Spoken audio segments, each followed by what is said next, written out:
Oke guys, welcome to channel YouTube Bomi Education ya. Kali ini back sama Kak Steph. Ini sebenarnya part 2 ya. Cuma part 1. Jadi ini kita bakal bahas ya nomor 6 sampai 10 ya. Ini kakak edit dulu aja deh. Bahas part 2. Nah, ya. Jadi kita bakal bahas yang nomor 6 sampai 10 ya untuk yang part 2 ini. Nah, kita mulai nomor 6 dulu sekarang. Reaksi A ke B memiliki energi aktiva sebesar 50,2 kJ per mol. Suhu yang diperlukan agar reaksi berlangsung 4 kali lebih cepat dari suhu 25 derajat Celcius adalah. Nah, ini sebenarnya kalau misalnya kita ada energi pengaktifan kayak gini ya, kita tuh sebenarnya mainnya ke persamaan apa? Sebenarnya ini mainnya ke persamaan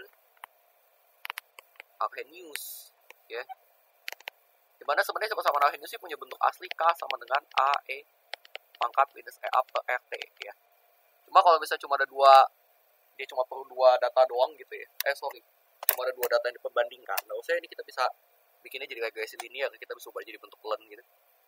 Cuma kalau misalnya cuma 2 data doang dibandingkan, kita bisa bikin persamaannya jadi len K2 per K1 atau ya terserah sih bentuknya seperti apa, EA per R 1 per T1 minus 1 per T2 ya.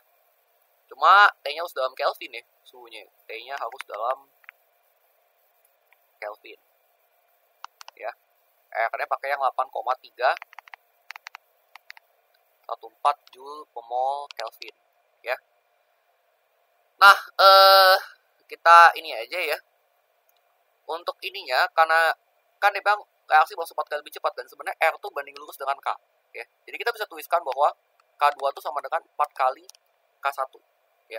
Karena sesuai dengan hukum laju kan R sama dengan K kali bla bla bla gitu kan. Nah, kita bisa langsung masukin aja jadi len 4 K1 per K1 sama dengan EA-nya 50,50.200 ya. Kita jadiin Joule. R 8,314. 1 per T1 ya berapa? Dia suhu 25 derajat Celcius berarti 298 dibagi sama E minus T2. Ya. Nah, buat kalian yang mau langsung ini pakai kalkulator, kita bisa langsung pakai namanya fitur shift solve, ya. Jadi kita bisa langsung masukin persamaannya ini dan biarkan kalkulator menyelesaikannya aja. Kita masukin aja. Cuma ingat ini alpha sama dengan seperti ini, ya. Kita bikin aja.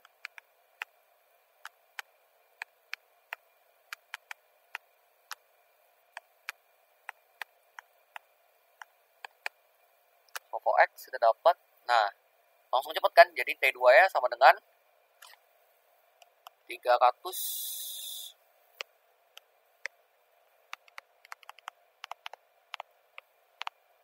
16,8 Kelvin. Nah, ini kalau misalnya kita ubah ke Celsius, berarti tinggal kita kurangin 273 aja ya. Nah, jadi kita bisa langsung ini jawabannya kesimpan di X. Jadi kita tinggal alpha X minus 273. Nah, hasilnya jadi 46,88 derajat Celcius. Atau ya, kalau di pilihan 46,9 nih. Yang paling mendekati kan. 46,9 derajat Celcius, ya. Jadi kalau lihat di sini jawabannya paling mendekati itu adalah yang B jawabannya, ya. Oke, jadi jawaban nomor 6 adalah B. Secara toner rektor X mengandung karbon dan oksida menghasilkan 8,15 gram CO2 dan 2,5 gram air. Nyawa X baik 16,18 gram dan ke dalam 21,1 gram air dan menghasilkan larutan yang memiliki beku minus 0,793 derajat Celcius. Rumus molekul nyawa X adalah diketahui KF air sama 1,8 derajat Celcius per molal, ya. Nah, apa yang harus kita lakukan di sini ya? Kita lihat 0,24 gram senyawa non-reactor X. Nah, ini kita lihat dulu nih. Jadi ini sebenarnya karena ini pembakaran ya, kita tuh bisa lihat sebenarnya ini tuh buat apa aja ya.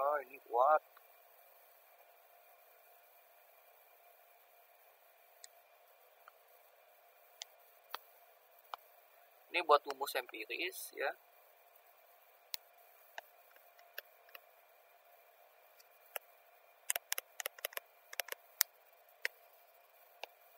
Ini buat MR nih. Ya. Oke, nah ini dia rumus nol X adalah apa. Nah, ini sebenarnya kita buat ini rumus empiris buat MR nih. Nah, kita terus sekarang rumus empiris sih. Ini sebenarnya kan dari analisis pembakaran ya, kan karbon, hidrogen, dan oksigen. Berarti C, kita bisa tulis persamaan reaksinya. CXHYOZ tambah O2, itu hasilnya jadi XCO2 tambah H2O. Ya. Nah, ini kita bisa lihat sebenarnya ini berarti apa, sumber C-nya itu semua dari sini. Dan sumber H itu asal dari sini semua. Jadi sebenarnya kita bisa langsung apa, ini ada 8,15 gram, ini 2,5 gram ya.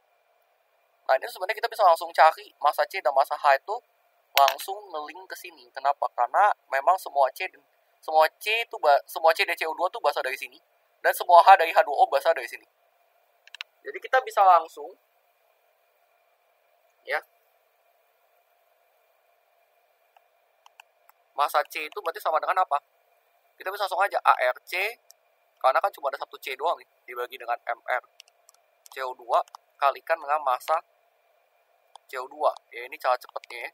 Jadi kita bisa langsung tuliskan nih 12/44 kalikan dengan 8,15 gram ya. Nah, ini kita bisa langsung pakai kalkulator ya, buat cari tahu ya.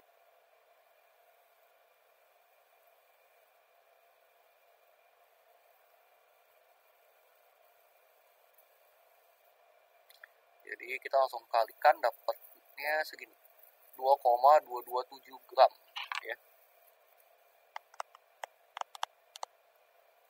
Ya, 2,222 gram lah. Oke. Terus kemudian massa H itu kita bisa tuliskan, karena dia H-nya sini tuh ada 2 gitu ya. Baru ini, jadi kita bisa tuliskan 2 kali ARH dibagi MRH2O. Ini kakak nggak buktiin kalau bisa dapat ini. Ini kalikan dengan massa H2O-nya. Jadi langsung sama dengan 2/18 kalikan dengan massa H2O-nya 2,5 gram. Ya. Kita bisa langsung cari.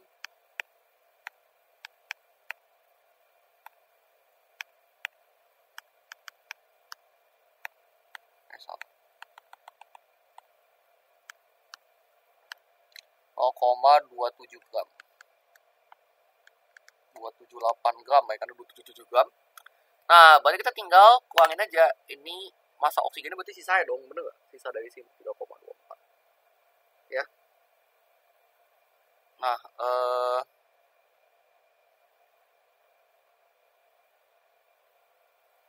kita bisa langsung shift store ya. Jadi langsung 3, berapa tadi? 3,24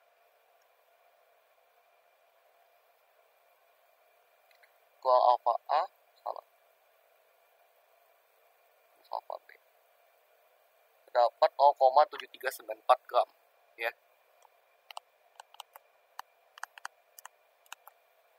Jadi kita bisa langsung cari aja di sini. Kan sisanya tuh jadi 0,7394 gram.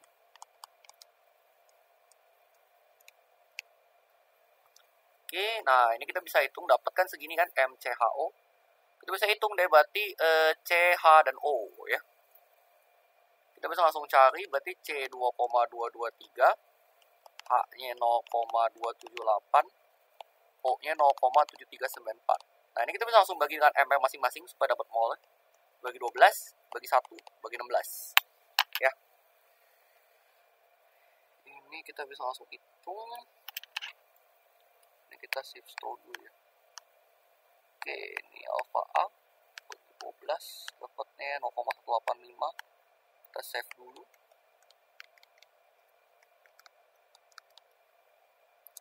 Hanya 0,278, O-nya itu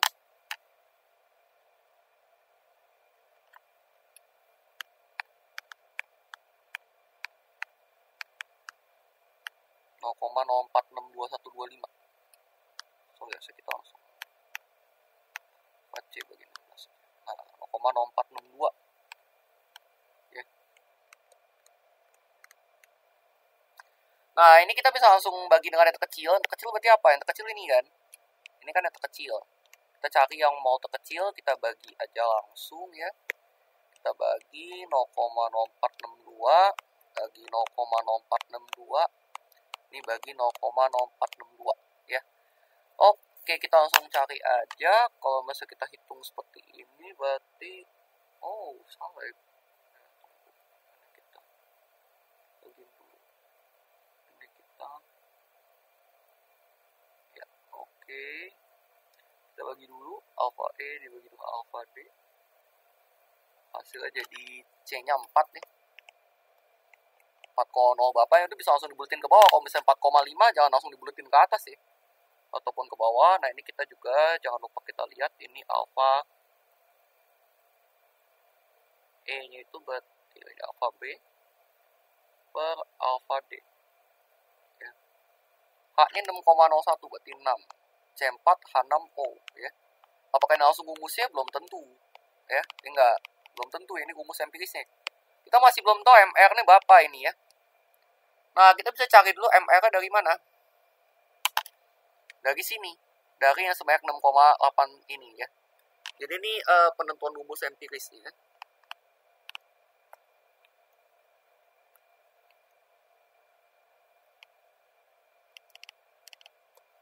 Oke.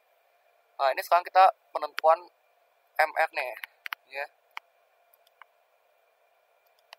Kita bisa hitung dari mana? Dari sifat koligatifnya. Jadi ini stoikio kombinasi sifat koligatif ini.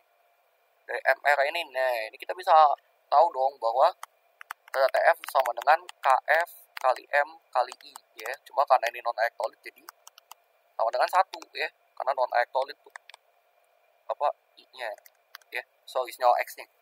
Jadi kita bisa cari molalnya ini delta TF per KF ya. Nah, titik beku air 0, jadi kita bisa langsung ya, ini karena titik beku segini ya, kita bisa langsung tuliskan aja ya. Itu 0,763. Oke. Bagi sama 1,86.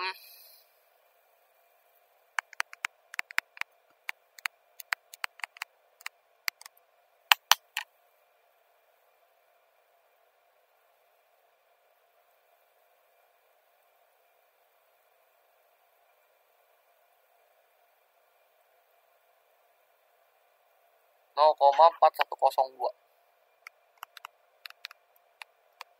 Ini molal ya, dimana kalau molal itu sebenarnya kalau kalian definisinya itu adalah N zat pelarut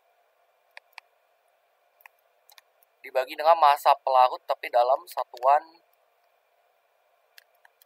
kilogram ya. Nah, dalam hal ini kan dia massa pelarutnya kan air nih ya, dari 281 gram air kan. Nah, kita bisa langsung hitung berarti N zat pelarutnya berarti berapa? Berarti tinggal 0,4102 dikalikan dengan 281 kali 10 pangkat minus 3 ya. Jadi kalau misalnya kita hitung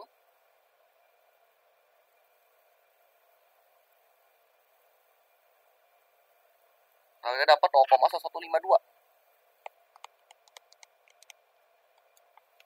gram mol.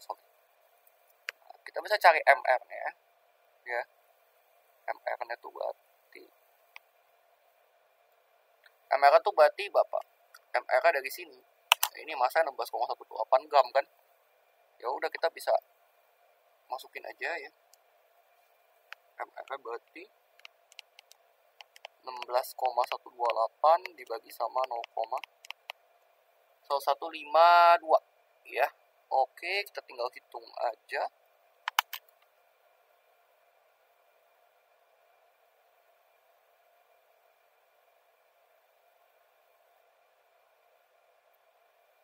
Sehingga 9,914 ya.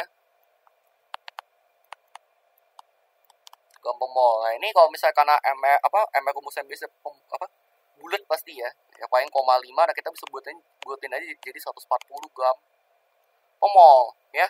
Oke. Nah, berikutnya sekarang karena kita udah tahu MR-nya, kita bisa hitung MR dari rumus empirisnya. Itu berapa?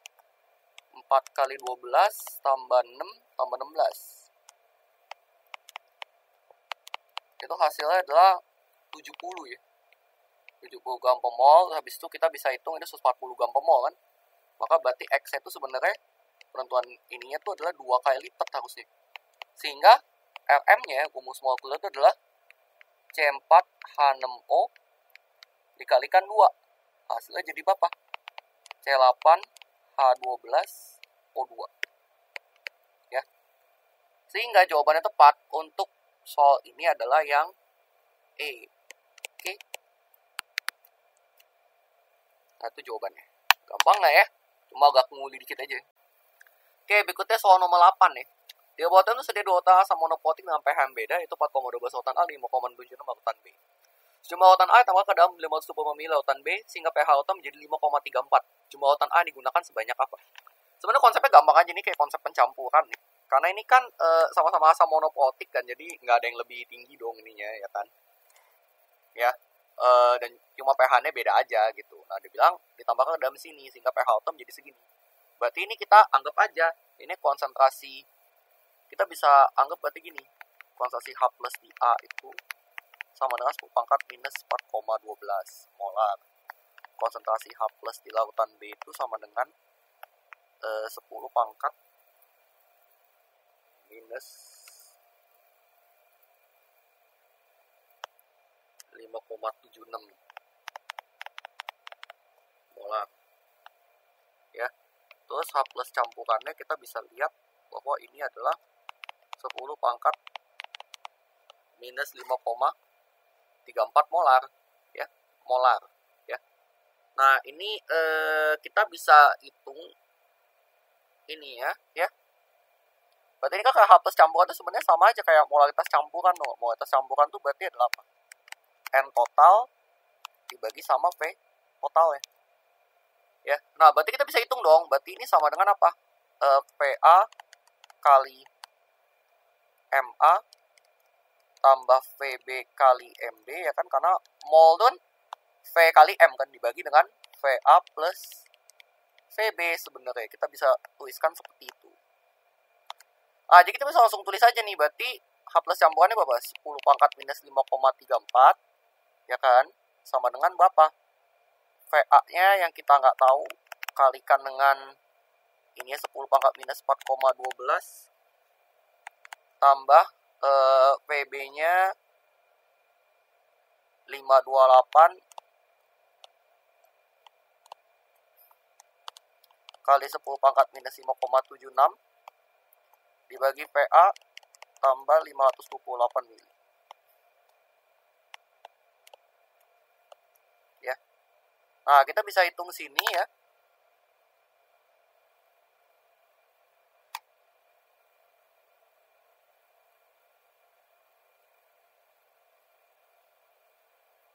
Berarti kita bisa hitung sini dong. Apa X kali 10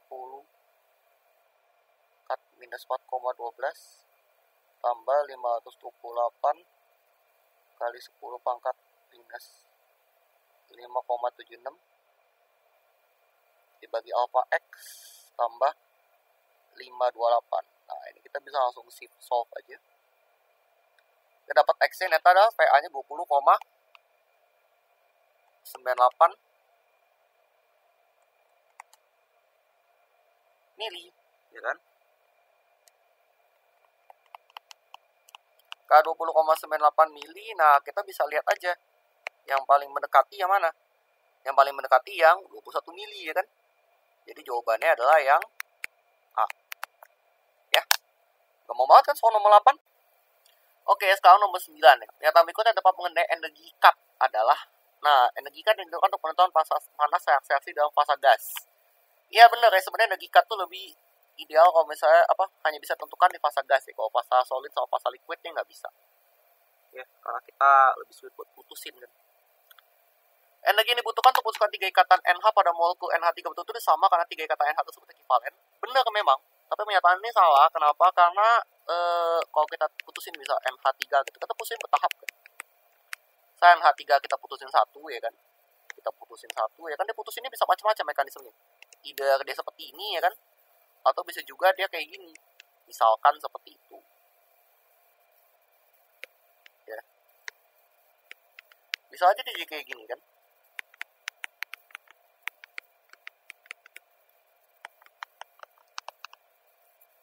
Misalkan ya, atau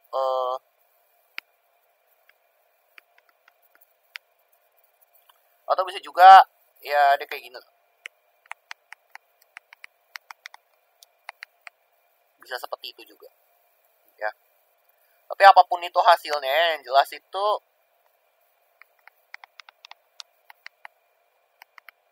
ininya kan udah beda ya kan. Ini tuh udah beda, jadi dibandingkan dengan yang ini tuh pusatnya tuh ini tuh udah beda. Jadi pasti energi ikatannya tuh pasti ya dia bakal either positif, ini dia bakal dia bakal lebih mendekat ke sini ya kan, atau misalnya yang kesini lebih makin jauh ya kan. Jadi ini mungkin energi ikatan lebih rendah daripada ini, atau energi ikatan lebih tinggi daripada ini ya kan. Jadi yang jelas pasti beda. Jadi ini salah. Dan ketiga, ikatan NH pada beberapa molekul berbeda seperti NH3 dan CH3NH2 memiliki energi ikat sedikit berbeda. Ya kan, ini benar. Kenapa? Karena emang sebenarnya kalau kalian lihat energi ikat itu kan adanya apa? Energi ikat rata-rata kan. Nggak pernah ada tuh yang namanya energi ikat beneran gitu kan. Energi ikat ini berapa? Jadi Jadi jawaban yang tepat itu adalah kalau menurut kakak itu yang C, 1 dan 3. Oke, and last for this part, soal nomor 10. Dengan cabang berikut yang paling mendekati sifat lautan ideal adalah apa, yang mana? Nah, sebenarnya lautan ideal itu adalah apa? Lautan ideal itu adalah ya lautan yang dimana gaya inter molekul dominan untuk zat larut dan pelarutnya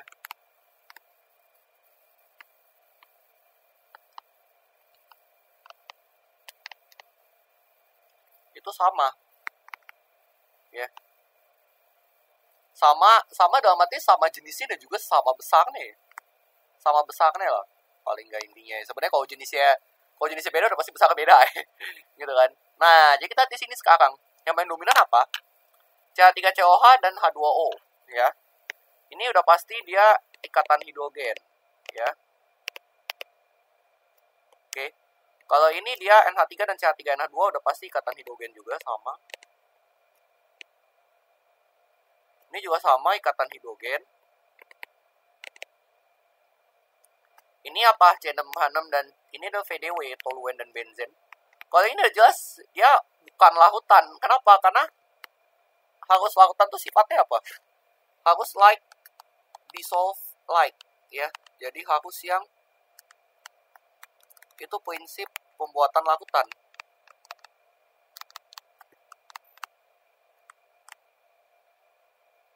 Ya. Jadi harus yang polar ke polar, dan ini non polar ke non polar ya.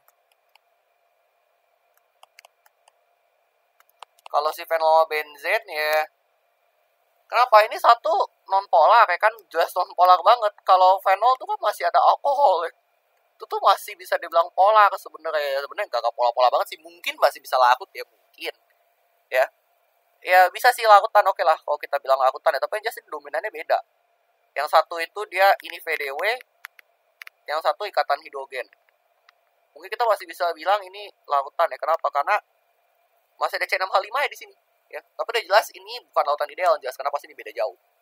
Nah, sekarang kita analisis masing-masing ini ya.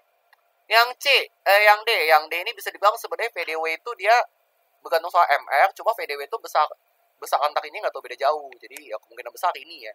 Kita tampung dulu.